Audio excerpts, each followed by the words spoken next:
I'm Sven. I'm the 3D artist and also the community manager.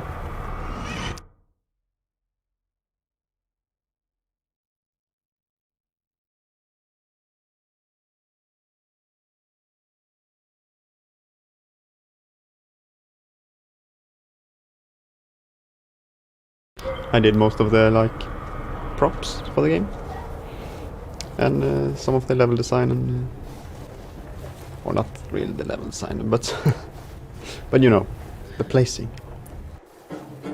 My name is Ivar Bomstad and I'm a programmer at Grillbite.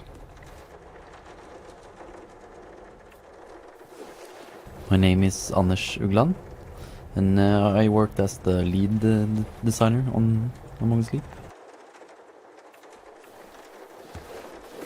Okay, so I'm Adrian, and during the production of Among the Sleep, I've been doing very varied tasks. I've been working mostly with PR stuff and contacting press and the web stuff, reaching out to people, and I've also been working with funding and the administrative side of things. And there's been some design work here and there, and yeah, I've basically been the person who does everything that no one else does. So every day is different. My name is Björnar, and I was art director and technical artist on Among the Sleep. My name is Ola Andreas Jure. My role is separated. It's project manager, programmer, and I guess daily manager of the company, studio manager. And I'm especially a big fan of the first level of the game. I think that's what we nailed to exactly what I would like. That was Among the Sleep. Like just it was so perfect. I think. Of course, I see a lot of flaws there and things that I would have liked to change. But I think that's the level that came out the best, and which I have the most love for. Just because of the atmosphere and the whole being introduced to the concept and just wrapping your head around playing a 2-year-old child while the scary ambience and everything scary in the house is going on. So yeah, this is the house that you start in. It's the first level of the game, and it's the first level of the game, and it was also our first level. So we really kind of cut our teeth here working on this, and it has gone through easily the most iterations out of all the levels in the game, as we didn't really know what we were doing when we started out. But a lot of the kind of core ideas that are visible in like early concept art for the level, and also the first overview map that we made for it, a lot of that is still present. We had a lot of trouble getting the player to walk where we wanted them to. At least the old layout of the house had multiple paths to everywhere, as it was a house with a lot of doors, and there's usually more than one way to get to a room in a house. And so that's why we modeled it that way to begin with, but it turned out that it didn't really work well in a game setting, because we didn't really have any control over where the player would be at a certain time. So we ended up making it a rather linear level instead, but I don't think it feels that way, as there are many doors that they don't lead anywhere and they're completely static, but it feels like it's part of something bigger, and you're always walking towards a goal. Like no matter where you are in that level, I think you can probably see where you should be going, and I feel that we kind of struck a nice balance between guiding the player and dragging the player.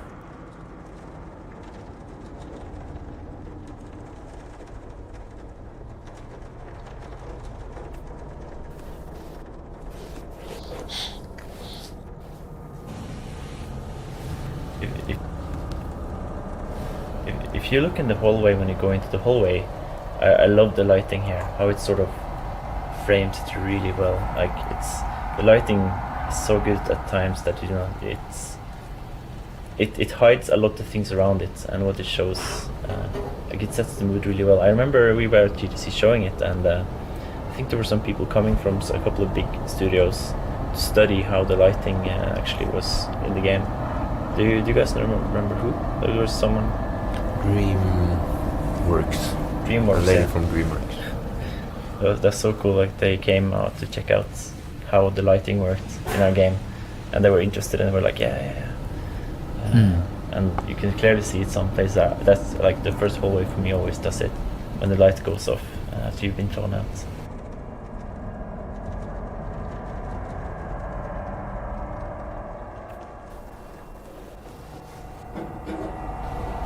And in this hallway, there are also objects that are placed there with the purpose of telling the story, for narrative purposes, and that is the boxes with the cardboard boxes, to make it look like they are moving out, or if they have just moved into the house.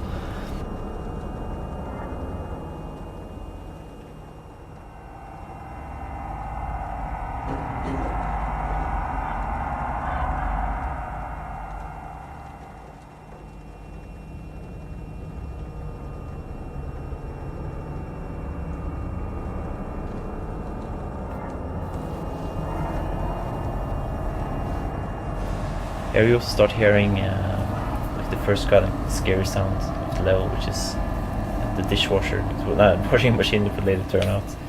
And a lot of the sounds that are in here are sort of meant to simulate a bit like recognizable, but also a bit airy. So you want to really place them hopefully until you can see them.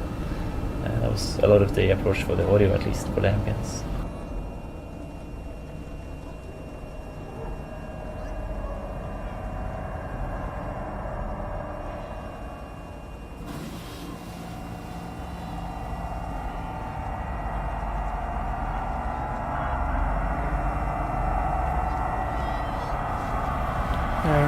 In this hallway you meet the first challenge of the game.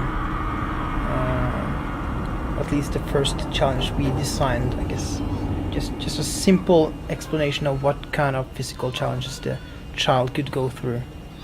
That an adult person in a game doesn't have to go through. Where a door is just something you just pass through as an adult, you as a child actually have a physical challenge there, and might have to stand on top of something and drag that over to the door before you're able to go for any further. And this is used later in the game as well to build upon the stress moment of having something chasing you, and just a physical block that stops you from getting away.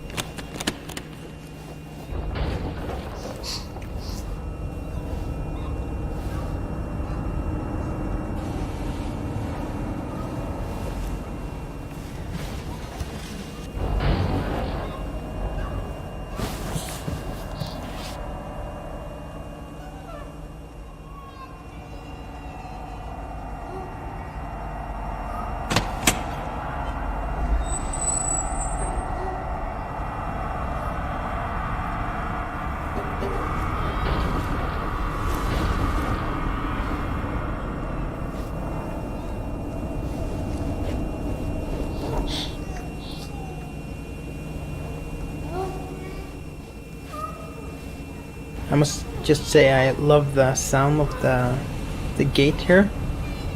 It sounds almost like a lion or a tiger or something like that. It's perfect as it just emphasizes the way when scared you can put character into small things like a door creak.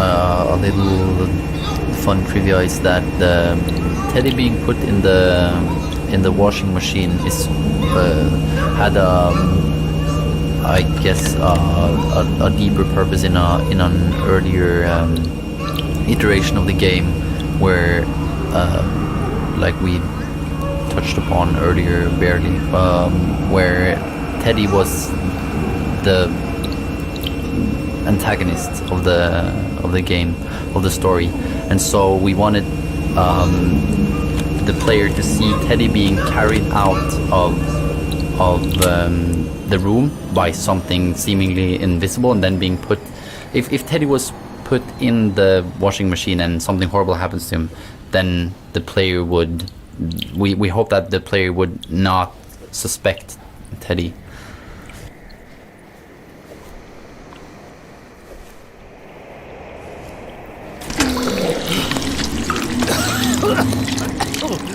Thank you. Something's not right. We need to find your mother.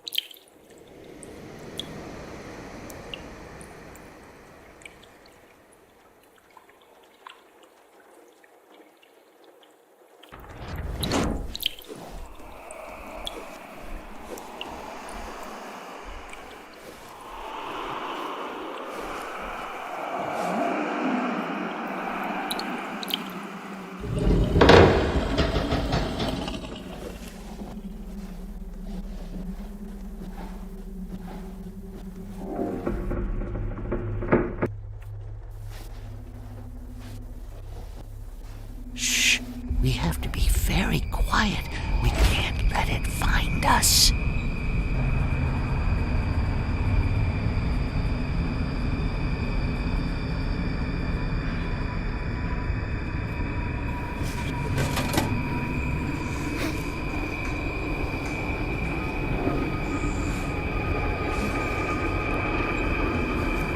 I remember I did early on in development. I did an event when you got downstairs in the house, and we had a door that we got framed really well as you walk down the stairs, and that door was just a plain old wooden door before, and I added like frosty glass on the door and a small shadow behind the creature that is in the house. I added that one behind on a small movement. And first time I tested that event on somebody, and it worked as well as I could have ever imagined. That was a perfect moment for me. Sadly, the entire level got redesigned, and the event had to go. But it was a great moment, and I learned a lot about subtlety and horror.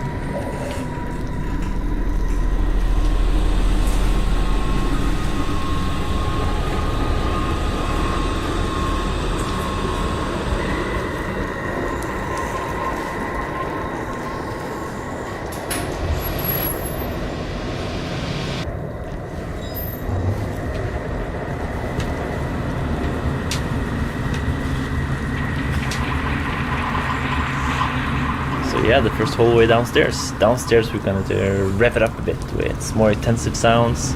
You see like a chair being turned over. It's like really crazy shit. And it's even a clock that's ticking sometime. You know, you start hearing the clock, the grandfather clock. I love that sound actually. But the topple chair and everything, it does play a part in building the suspense towards when you reach the room, because upon entering there's I guess a very subtle type of scare. You have the like there's a flash of lightning and you hear thunder, and that is something we noticed early that people did actually just jump a bit from. So it's something that it works well, because there are other things that it builds up towards something, and there are other things that takes your attention away, and then as you enter the room, you have the light flash. And it's one of my favorite events in the whole game. It's good. It's subtle. It's a small jump scare, but it works. It was a really good sign for us developing that people would get scared at something as small as that, because it just means that they're on edge with the setting and all, that we have done that part correctly, which I guess is more than half of making the game scary.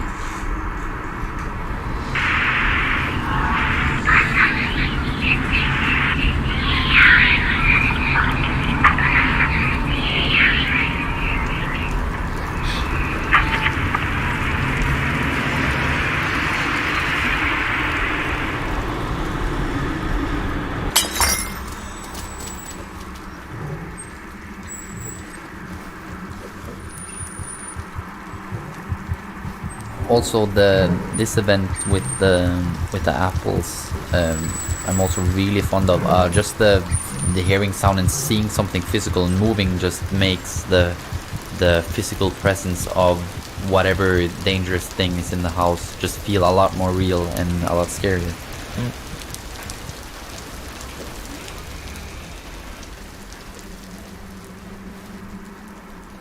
But I am also very sad because something happened to I don't know what, but the apples and how they roll. They don't. I spent too much time tweaking that. That was one of the first events I think I was tweaking. I was like, yeah, look at this. How they're rolling is perfect, and then something messed up the value, and they don't. Yeah, it's sad. Yeah, it completely ruins the game, like Yes. all those apples roll. This was if you go through the hair. I remember you and Nivola, we put it up as a sort of tech demo of, ghostly presence. But I think that worked really well. Like it's Ikke frokost. An internal joke. Our animator has brought lunch one day, and he accidentally picked the wrong container, which wasn't his breakfast but just cheese from last night's taco. And I think Svein directly jumped into 3ds Max and modeled this container. So that's the only thing this family has: cheese. It also works really well with establishing the mother as a bad provider. The child needs more than cheese.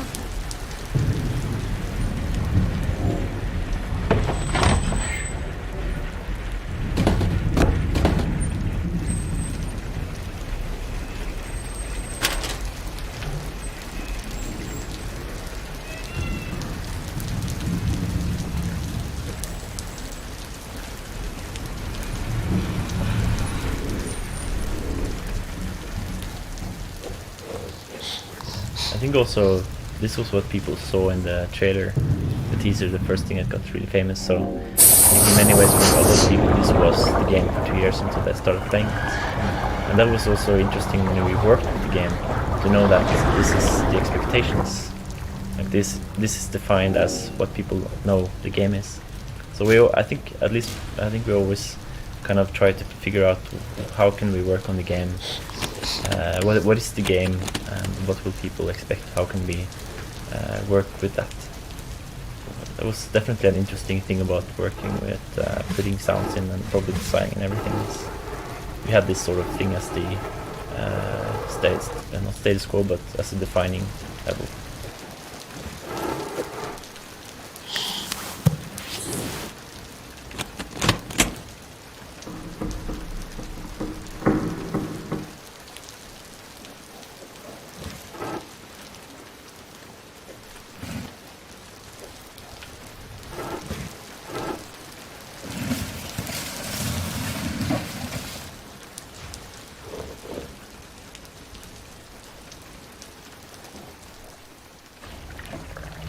there's a lot of subtle sound happening in this hallway. There's something behind you. There's something in that big creek. I think there's air ventilation going, and sort of all builds up to the next lightning, which comes behind a few corners.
The reason for this room being so dark is that we wanted to include some rooms where the player would have to use the teddy light mechanic in order to see, because the teddy light is a really good ability in terms of what it means to just that Teddy is the child's best friend, and it makes him feel a bit safer. So we made sure to introduce a couple areas in the game that are so dark that you would have to use the teddy light, and of course it's also scary. So.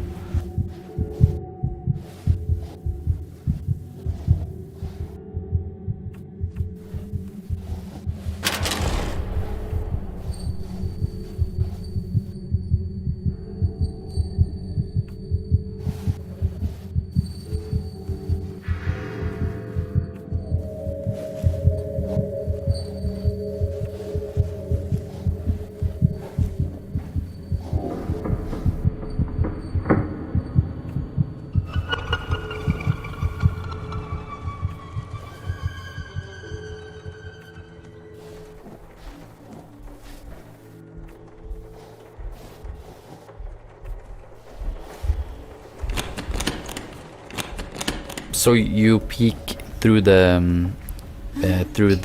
door, and you see the duvet or the covers moving. And with this, we just wanted the players to think that the mother was is lying in the bed, so that when you get over there to and you climb the bed and you pull the covers away, you see that, oh, she's not here. And then this is also Teddy's reaction, going, what? She's not here? And then you have a scary event where you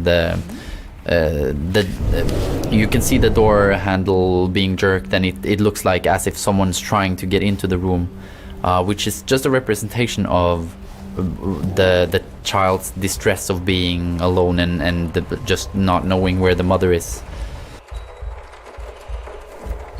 So there's this room right here, the mother's bedroom. It used to be pretty different in terms of what happens when you enter it, and we through many iterations it kind of got watered down a bit and ended up being not as effective as it could have been, or as it was earlier in the process. But of course the earlier version had problems as well, as we couldn't keep it the way it was, but it went a bit far in the other direction. So it used to be that when you entered this room, the door would slam shut behind you, and you would have to hide under the bed because something was trying to get into the room. and when you try to go back the way you came through the door, you would open the door and it would be blocked by this brick wall that was suddenly there. And just that moment when players realized that they're blocked in and this is something that they didn't expect at all, that moment was something that was very effective when it worked, and it's something I would have loved to see more of throughout the game. But yeah, as mentioned, that it had a lot of other problems, so we had to change it, and in the process we lost a really cool part. But now everyone who plays through it, having the player backtrack is always an issue, as you have to make the player understand that he's supposed to go back the way he came, so you need this kind of carrot in the end of it. So here we have the player following his mother's voice that you can hear in the distance. So people were really struggling before we implemented the mother's hum in which you follow, but we also added, we just put tons of boxes in blocking the other way, so that you can't just go in a circle loop back into the mother's bedroom. Yes, and also we added the markings on the floor, which guides you towards the kitchen. You also had a very distinct sound of the grandfather clock from the living room, leading you back. Yes, but I also think this is the reason. The backtracking is also the reason why the jump scare in the living room is so effective, because people have already been there, so it's not like they're exploring. There's a lot of subtle sound happening in this hallway. There's something behind you. There's something in that, like a creak. I think there's air ventilation going, and sort of all builds up to the next lightning, which comes behind a few corners. Yeah, I think also this was what people saw in the trailer, the teaser, the first thing that got really famous. So I think in many ways, for a lot of people, this was the game for 2 years until they started playing it. And that was also interesting when we worked with the game, to know that this is the expectations. This is the time as what we know the game is. So I think we always kind of try to figure out how can we work on the game. What is the game, and what will people expect? How can we work with that? It was definitely an interesting thing about working with putting sounds in, probably designing and everything. Is we had this sort of thing as the status quo, but as a defining level.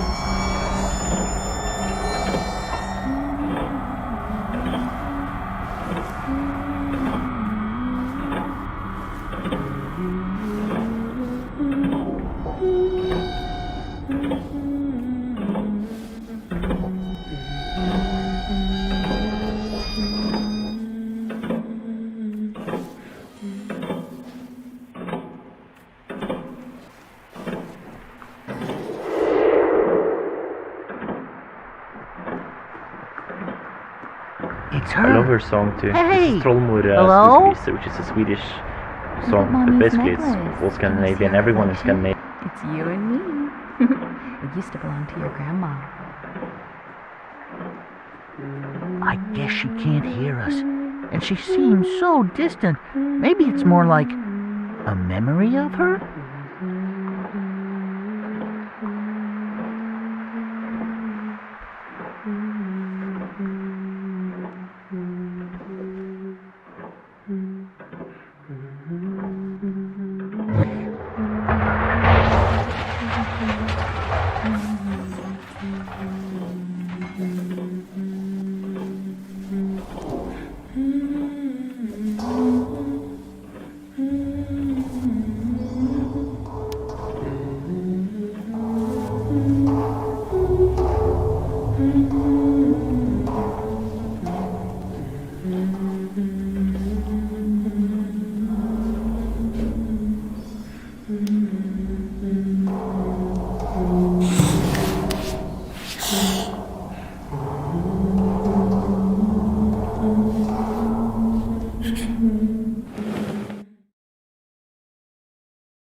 Are you all right?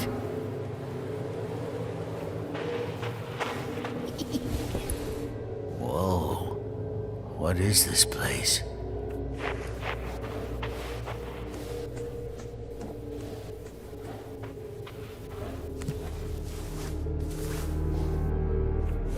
And Teddy's walking around like in the Playhouse? tutorial. What's that doing We kind of here? decided that Teddy should walk around when it's safe, and therefore it's kind of only this area after the 0-0 that you can actually see him walking around.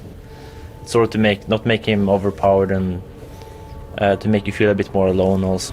And we also wanted the hub to be a lot more relaxed in between the scary levels, so that the player would have Is it locked? I I might be able to open a it short from the time inside to if you just help me breathe up.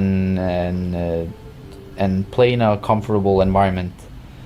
Whoa, look at this place.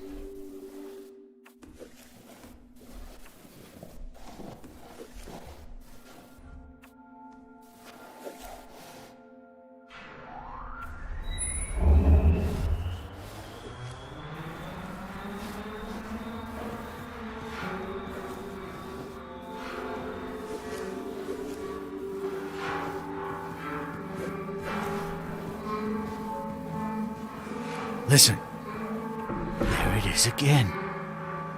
It sounds like it's coming from behind this door. There must be a way to open it. It seems like these are connected somehow.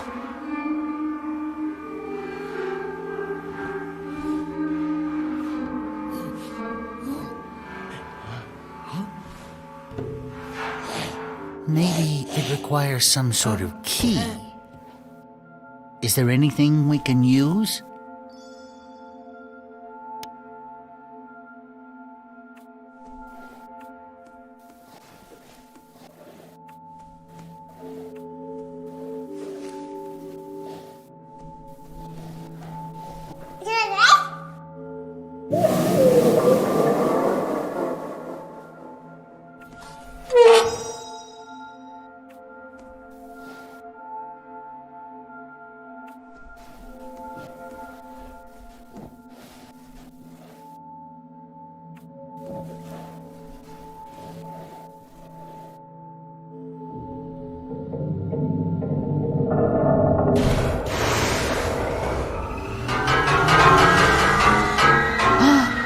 Look!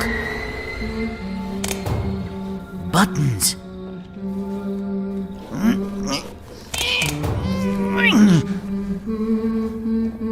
What happened? Why didn't it open?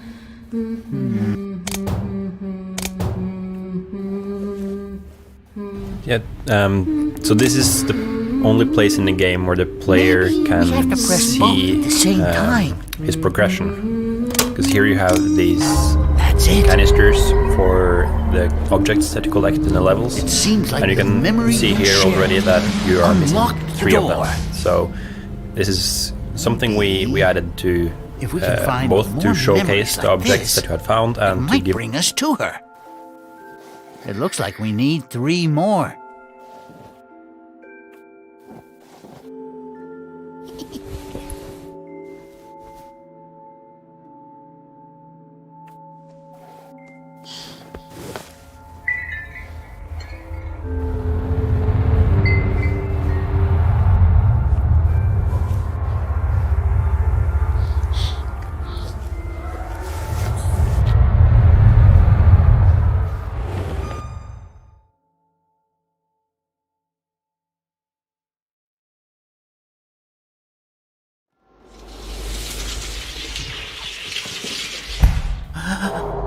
Where are we?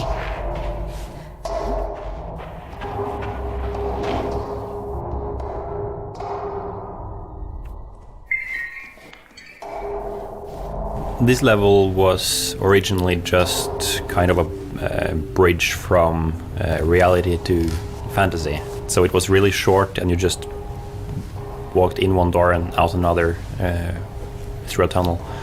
And it sort of grew as we worked on it and turned into this playground level. Yes, or yeah, this start, I guess. At the point, we divided a few of the remaining chapters in the game to different people, and we just went off to get started on some stuff creatively. And yeah, that was way back when this was the transition between reality and fantasy and not its own chapter. And it's been through so many phases since then.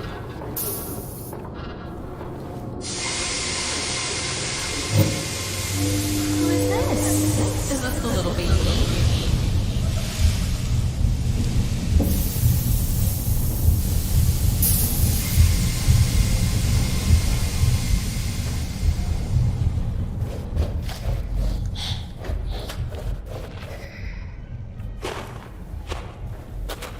Well, I really like the cave level because, like, it's just an enormous Whoa. cave, and the Over lighting there. is fantastic. It looks I think. like another memory Especially when across you that enter the bridge. big cave room. You can see so much, like, geometry and buildings and stuff, and the lighting is just perfect, I think.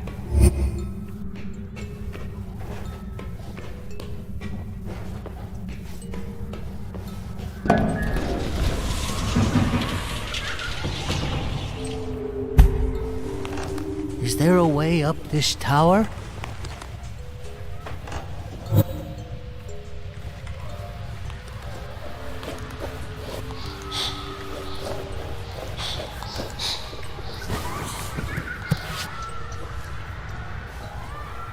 The theme of a child's imagination was very interesting to work with, but also proved some challenges to appear. For instance, in level 2, you are collecting these owls, which is placed in something that looks like a nest on one end of a seesaw. The idea was that the child thinks that these owls are heavy enough to keep the weight of the seesaw down so that the child can climb onto the climbing tower.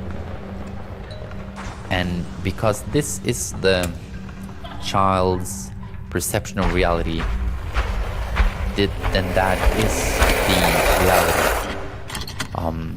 And I think that idea is very cool.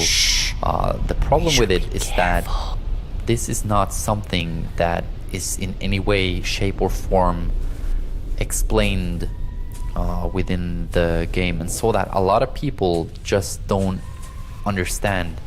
So when they are confronted with the task of, hey, you need to get these owls and bring them back here, then since people don't understand that whole thought process of it, it just becomes, oh, I have to collect these random items and that's gonna help me up. So it felt to people, or to some people at least, it felt like just a stupid or a nonsensical fetch quest. But it did actually have what I think is a pretty cool little backstory to it. And there were many of these situations that we wanted to do something really weird and crazy just because we were able to play around with a child's imagination. But it turned challenging to communicate this with our players.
And then we have the notorious chest puzzle. This the rope plays a part of this puzzle, as we mentioned the rope earlier. We've had so much trouble. The whole puzzle with just getting the tire to behave like we wanted it to, which is still far from perfect than what we wanted. I think this is the puzzle we worked the most on that changed the least during the iterations, because we were afraid of changing it too much, I think, and we didn't really have a nice way to solve the problems that it has. And I think we never really felt like it fit with the whole you're a young child thing. Yeah, because you stretch out and you grab this big heavy tire that's hanging there, and it's, when you think about it, it doesn't really fit. But I don't think people have a big problem with it. It's probably the puzzle that I like the least. I like the idea and the design that we had, but it just never turned out the way I pictured it. And it was partly that the rope was really hard and just it lived its own life. But also we had the internal discussions of this puzzle shouldn't be in because it's too heavy, and people thought that it might break immersion and all that as well.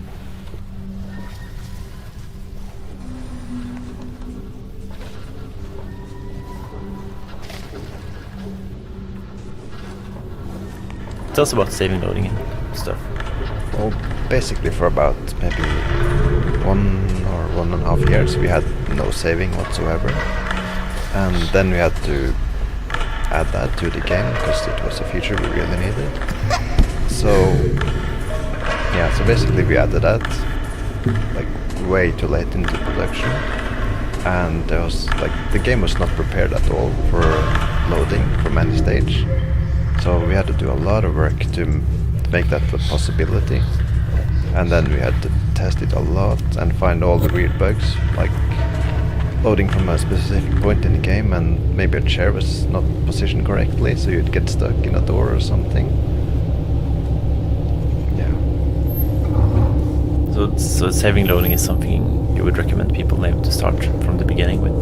Yeah, exactly. It's just so useful to just have it always. It makes it easier to test from a specific point in the level as well. So what do you sort of, when you were working with saving and loading, there was a lot of, I know there was a lot of sounds that were probably not quite well described, I guess. Well, was there anything else, or was the sound the main purpose? Well, yeah, there was a lot of sounds, so you'd have an audio trigger that you were meant to walk into, and maybe it was called sound 01, and it's really difficult to know what that sound actually is. And I don't know if is that sound meant to be turned off when you load from this point, or is it not? It's impossible to tell sometimes. So I had to punch the audio guy a bit every now and then.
now we're at the shed, and so far the level has been very not threatening, completely different from, well, more similar to the intro to the tutorial level than the scary dark level 1.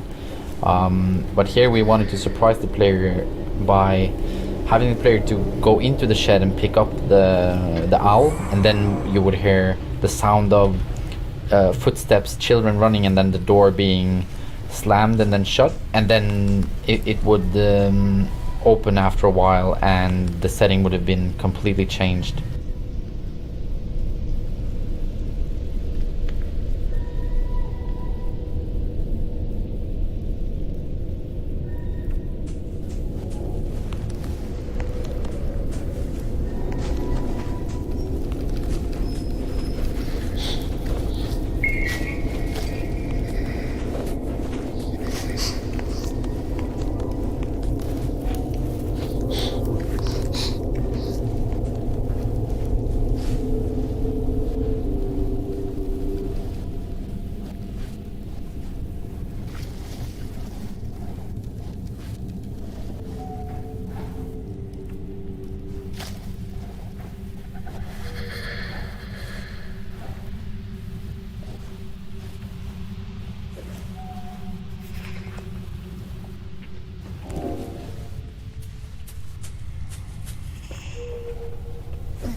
So maze, here it darkens a bit, and we are at parties here. We're trapped! We're trapped! For shadow things, because there's an event at the end of the maze when you.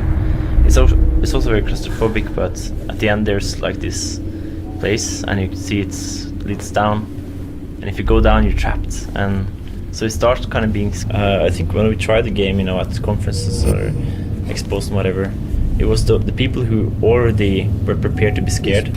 They would be so much more scared than people who didn't, because people they make this horror themselves. Like we just kind of try to set up the horror for them.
In level 2, the cave level, there's a chest with a rock on top of it, and you need to... well, there's a wheel stuck on a branch that you need to remove from the branch and have it collide with the rock. And it used to be more complex, but it never really worked, so we had to make it as simple as it is in the game right now. And it's just not that fun, because it's so easy. And I wish we could have had more time to implement that properly, the way it was originally meant to be.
In an earlier iteration of this level, you had to get a key from a tree that was standing above the maze, and you would throw something at it and fall down into the maze. And then you would have to go through it to find the object. And that was, I think, the puzzle that made us realize that having physical keys that you had to carry around is a bad idea, because the player can toss them around. And so maze, here it darkens a bit, and I also we added like heartbeats here to kind of foreshadow things, because there's an event at the end of the maze when you it's also very claustrophobic, but at the end there's like this place and you can see it leads down, and if you go down you're trapped, and so it starts kind of being scary and heart beating, and the kid is nervous, and with the right to be, because once you go in you're trapped.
did talk about having the level change a lot as you climbed up this last tower, with like rock slides going off and just everything falling apart around you. Sadly, we never got the time to implement that.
Well, when you go into the tower, every time you go in here, you hear like some sort of rumbling, and you feel like sort of the world around you sort of changes a bit, so that you get the feeling that you escaped something.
Here's a bridge tied to sort of the imagination field aesthetic.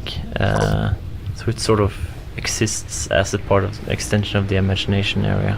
Yes, and we wanted to do this to highlight the bridge, and just to make the players realize that when they get to the top of the tower, they are getting really close to getting the imagination object, which is what they have been searching for the whole time.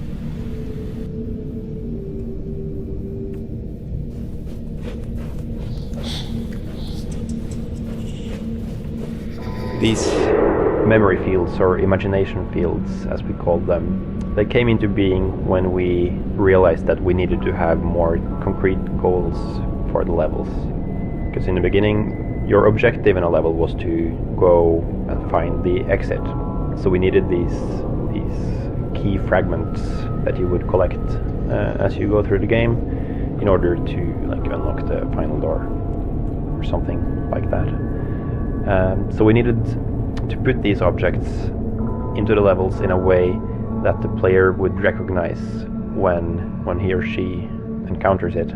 Like, you should instantly recognize that this is something important, something special, something that stands out from everything else. And it, as these objects are fragments of the kids' imagination, we also wanted them to emphasize that these are part of a different reality than the one you are usually walking around in. So we put the objects inside these glowing, big, refractive spheres. Actually, there are no spheres left. We made it more like drapes that cover invisible things. And yeah, we also had this kind of distortion effect on it, where things inside will appear to be not real, I guess. It's they don't appear tangible.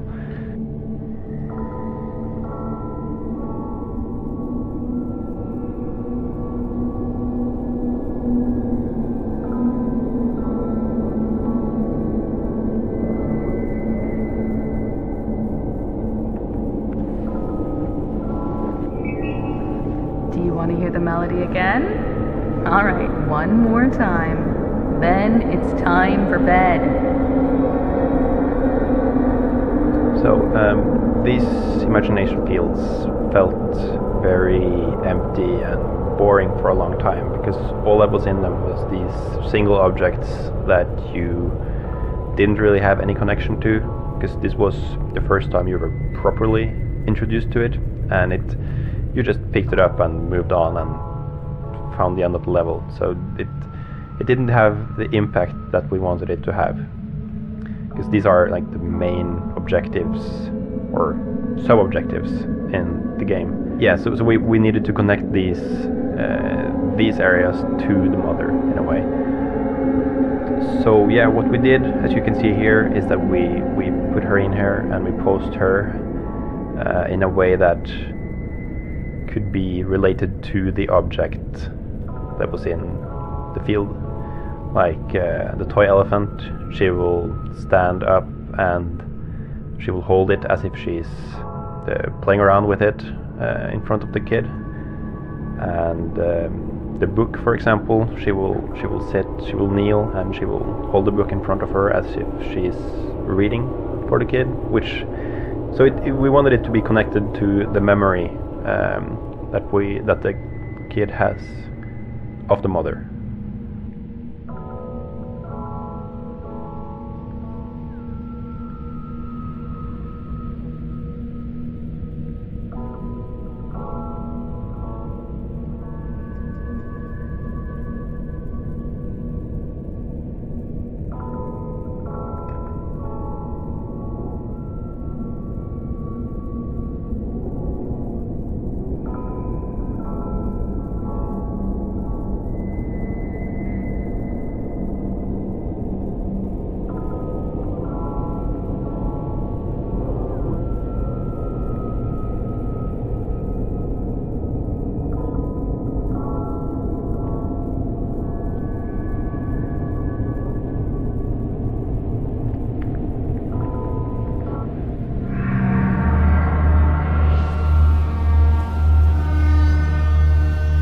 Now we come to the most musical part of our show, the xylophone bridge. I'm not sure if it was still inverted, but there was an accident where we kind of inverted the silent bridge so that the biggest one would sound the highest, which is of course not what it's like in the real world, but I kind of liked it. It's kind of a cool disconnect.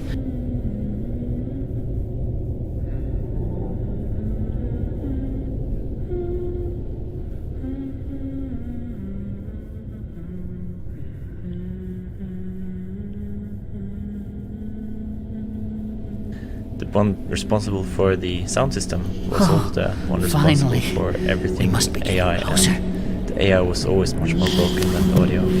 So it was also always painful to me to kind of have to tap her on the shoulder and ask if she could look at the audio, because she would it would always.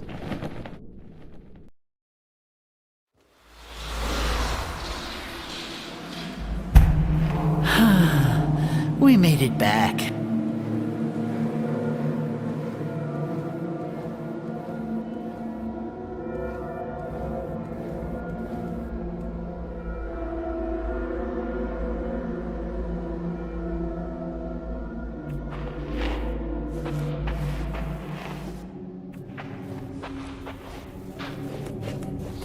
I guess there's a lot to be said about the We have to find pipes a way in the to game. safety. That is Find a way out of used this as a mess. transition between the chapters and into the hub between the chapters.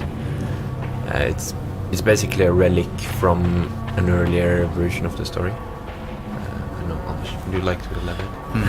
Yeah, so this goes back to an early iteration where Teddy was She must be the bad so guy. worried about you. But don't The be pipes afraid. were all You and meant me to be will work this all to out take you to the hub and then to the together. next levels. But then what you would learn is that these were all just these would always take you to into like Teddy's lair, where and all the levels were like they were constructed to be scary for children, so he would drag children through them and make it scary, and the pipes would drain their fear, and then towards the end you would learn that the fear was condensed and became liquid and then boiled, and then and then the game would end by him Teddy showing his real character, which was a scary monster, and he would put the child into the boiling fear pot, and that was the ending of the game for the longest time.